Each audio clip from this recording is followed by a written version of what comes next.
to the next map of Afternoon. You might wonder why we're doing another map of Afternoon when we did one last time, and it's because I feel like it.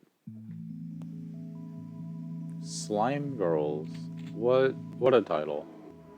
This set has had some really funky titles, by the way. So this map has almost 4,000 enemies in it, which is quite a lot more, actually, than... oh my god, I'm forgetting what it's called. The snowy map that I like. But, as you can see, a lot of the enemies are imps. And we're gonna get lots of, BFG, so it's gonna go quick. This is not as long a map as you might think. I do like how this is set up, where those walls are lowering very slowly. So somehow you gotta survive the Arachnotrons. That means moving around, it means infighting. I haven't fired my weapon yet, I'm only doing infighting, and 100 enemies have gotten exploded.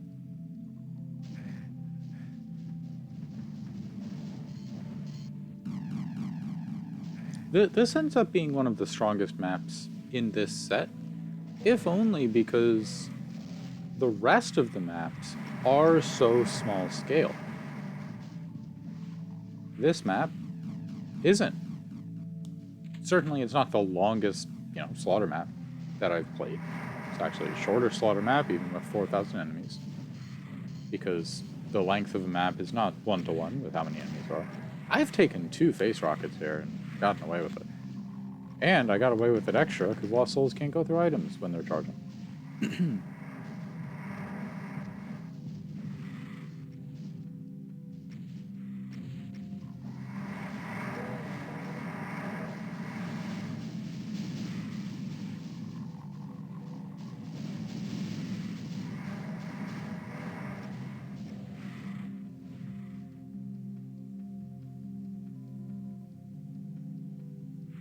Very interesting choice of music here. You might think for a map with this number of enemies, it wouldn't really be an appropriate song, but it works.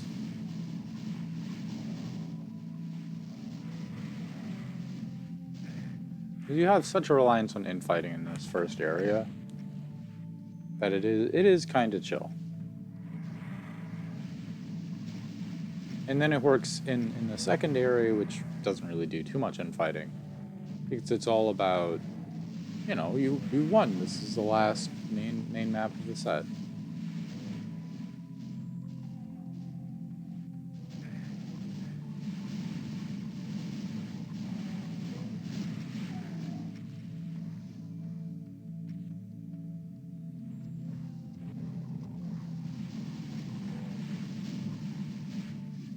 Ooh, I might be coming into conflict with my belief system being challenged here. So one of those maps I played, I think was in the last one, that map that was like way too big, it didn't even have that many enemies, it was really, really open, it just didn't sit right with me as much. And one of the things I complained about was having the same texture on a lot of wall. This map also has the same texture on a lot of wall. There is a little bit of detail. Narrowly avoided that rocket. But I think what helps it is the lighting.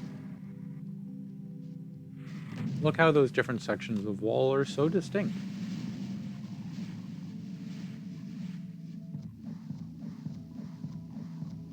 And there is the advantage of... Pretty impressed with that. I was about to say I was impressed with the movement, but then I got hit twice. Hey, blue key time. We can finally take the BFG.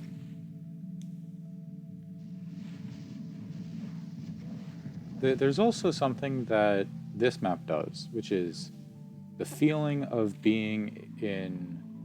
Also, those blue gates. It is weird when you have to press a gate like that. I know in Doom 2...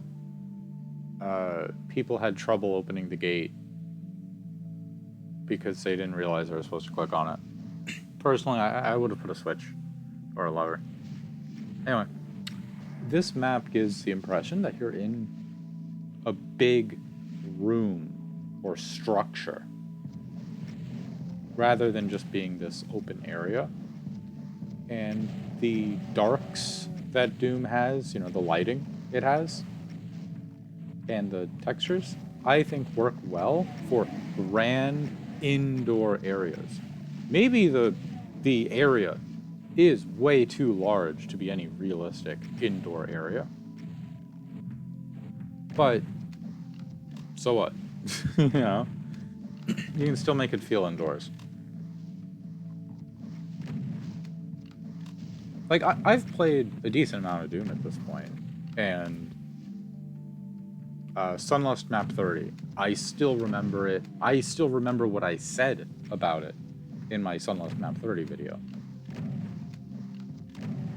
Sunlust Map 30, you are inside this big void, this almost infinite expanse. But you look out way out in the distance, you see a wall, you're indoors.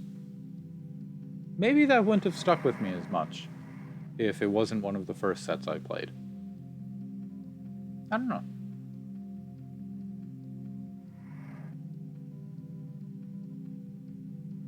But there is something interesting about Sunlust Map 30, God Machine. What a title. And it's so vast, it feels like you're in the infinite expanse, or in the void. But you're indoors. I'm sure Jacob Geller's got a billion videos on this. Alright. Anyway, we got the real exciting part here. Big battle, lots of revenants, lots of cacos.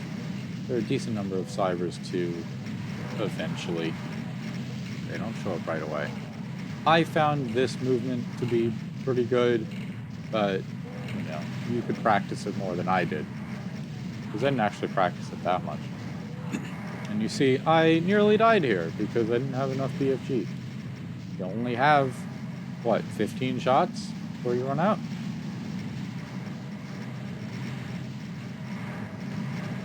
Oh, I really thought this was it.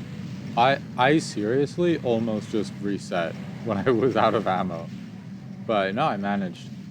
I don't think you want to get too close to these arachnotrons because it lowers the walls and spawns some enemies, so we'll do that later. I do like how the map has so many healing items.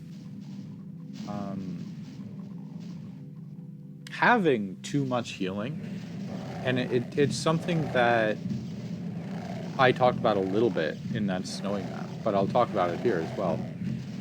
On maps that have lots of cyber demons, lots of archviles, or maybe you're just liable to get stuck in a corner surrounded by 1,000 Hell Knights, it doesn't matter if you have 200 health. 200 health protects you against a couple errant missiles, like Revenant missiles, or not getting insta-killed by one cyber rocket.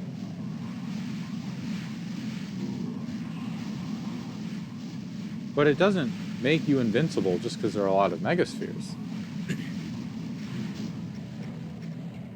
I think it was Sobad's video. Somebody made a video about Spectrum of the Balls of Steel. You know, you're a real one if you remember when I played that. The yellow fight has like 10 megaspheres in it.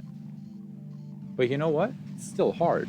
Because you have to keep the damage you're taking to be a low density. It's not about how much damage you take, it's about how often you take damage. So even when you give probably too much healing, sometimes there's still challenge to be had. Obviously, it takes a certain type of combat, right? If you're playing vanilla Doom 1, jumping in 200 every level, you're probably not going to have too hard of a time.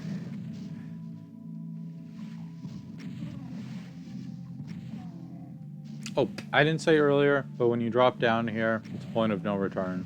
So, yeah.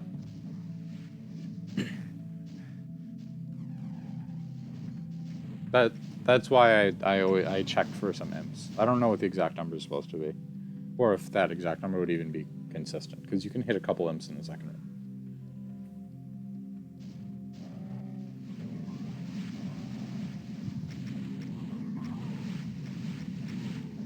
Now, my BFG ammo really is not unlimited here. This area does have a decent amount of BFG, but certainly it's not infinite.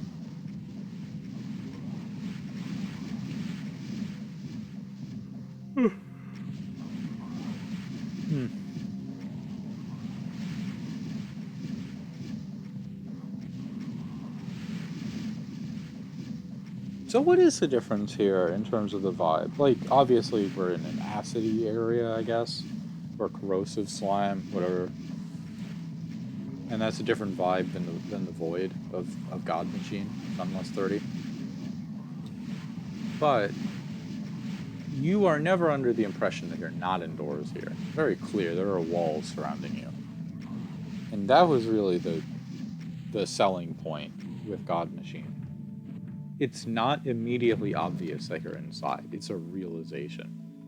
Because it is so vast.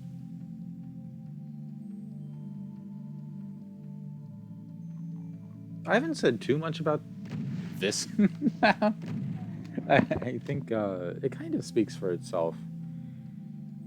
It has a couple like item arrangements that smell like the mucus flow. I haven't actually played that map, and I don't know if I will. Maybe one day. If you've played it, you know, maybe you can confirm if you feel that similarity as well. But I see the similarity when I see like a stack of items all together. So yeah, these guys showed up because I picked up the red key.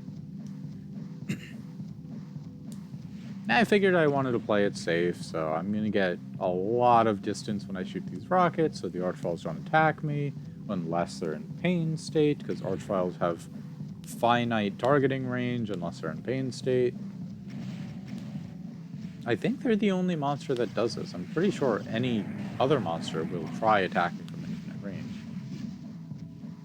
Which is interesting, because Archviles have infinite range. Like, if they're targeting you, you can teleport 1,000 meters away. They will still attack you. Perfectly fine. I mean, maybe there's, like, a rounding error at some point. Unlike hit scanners, who have a finite range. 2,048 units. That's it. Which isn't that far.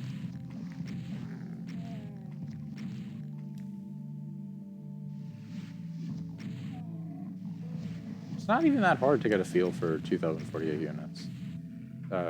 Go far enough away that your auto aim stops working, and then double that. That's 2,048. Or, you know, if you just want to figure out how big a unit is, find where your auto aim stops working, and then divide by 1,024. And now you know how much a unit is. Also, what's going on with that button? Why is it like that? I was so scared I was going to die there to one spider demon, who, by the way, has a very funny last frame. Alright, I'm going to let my little Doom guy search for the last enemy, and we're just going to appreciate this spider mastermind.